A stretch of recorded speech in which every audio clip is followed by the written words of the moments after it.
Students, இன்றைக்கி வந்து class 10th NCERT சிலபஸில் சாப்டர் நம்பர் 1ல் எக்ஸசைஸ் 1.1 வந்து பார்ப்போம். ஃபஸ்ட்டு சம் பார்ப்போம். ரொம்ப ஈஸியான sum. Express each number as a product of its prime factor. So prime factor கண்டுபிடிக்க போகிறோம் நம்ம.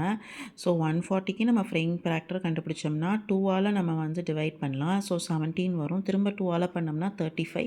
5 டேபிளில் 7 டைம்ஸ் வரும். ஸோ 7 வந்து 1 டைம்ஸில் வரும். ஸோ நம்ம இதை எப்படி எழுதலாம்? 2 × 2 × 5 × 7 எழுதலாம்.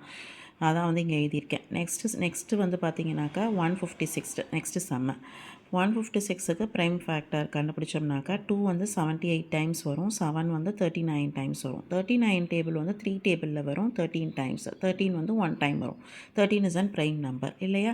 ஸோ அதை எடுத்து 2 × 2 × 3 × 13 எழுதியிருக்கேன். ஸோ 2 ஸ்கொயர் × 3 × 13 அப்படின்னு எழுதியிருக்கேன். நெக்ஸ்ட்டு சி சம் பார்ப்போம். சி சம் வந்து 3825. ஸோ 3825 வந்து 3 டேபிளில் வரும். ஸோ 1275 வந்துடுச்சு.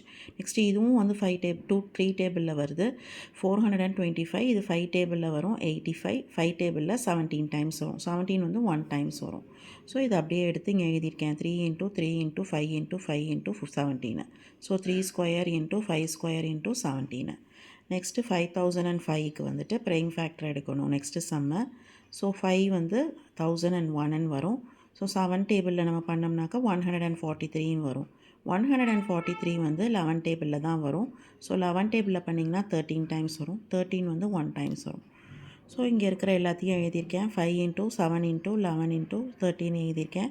So 5 power 1 × 7 power 1 × 11 power 1 13 power 1ன்னு சொல்லி எழுதியிருக்கேன். நெக்ஸ்ட்டு சம் வந்து பார்த்தீங்கன்னாக்கா 7429.